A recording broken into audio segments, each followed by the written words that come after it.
Saudara, Kementerian Agama Republik Indonesia mulai memberangkatkan jemaah umroh dari seluruh Indonesia termasuk Aceh melalui jalur satu pintu atau one gate polisi di Jakarta. Ada beberapa syarat yang harus dipenuhi oleh jemaah umroh sebelum berangkat ke Tanah Suci, termasuk menjalani masa karantina selama 72 jam di Jakarta.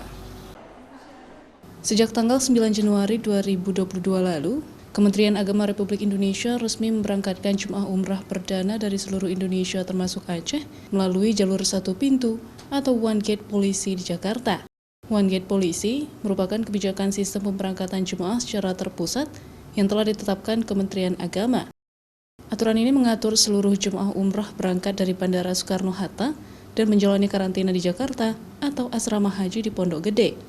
Kebijakan ini juga mengatur tentang pemeriksaan kesehatan, tes swab PCR, pengecekan status vaksinasi, keimigrasian, hingga pengurusan dokumen lainnya.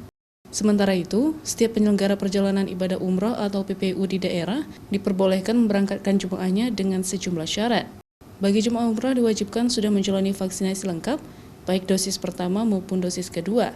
Jika jenis vaksin Sinovac, maka jemaah harus menjalani vaksinasi booster atau dosis ketiga sesuai dengan aturan yang ditetapkan oleh Kementerian Kesehatan Arab Saudi. Setelah tiba di Tanah Suci Mekah, mereka juga harus menjalani karantina selama 5 hari.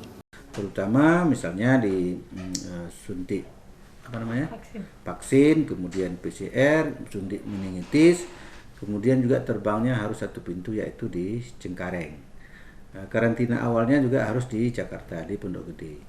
Jadi dibolehkan siapa saja PPU yang mau menyelenggarakan umroh diperbolehkan dengan catatan itu tadi ya, dia dengan ketat protokol kesehatan dan vaksin sesuai apa yang diharapkan oleh pemerintah Arab Saudi. Sedikitnya ada 50 perusahaan travel umroh yang terdata dan mendapatkan izin resmi dari kantor wilayah Kemenak Aceh.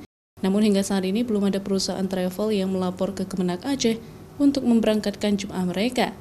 Jika ada warga Aceh yang sudah berangkat untuk melaksanakan umroh, kemungkinan mereka berangkat melalui travel di luar Aceh.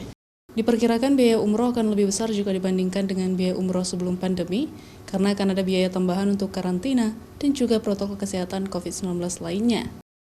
Nova Misdayanti, Kompas TV, Banda Aceh.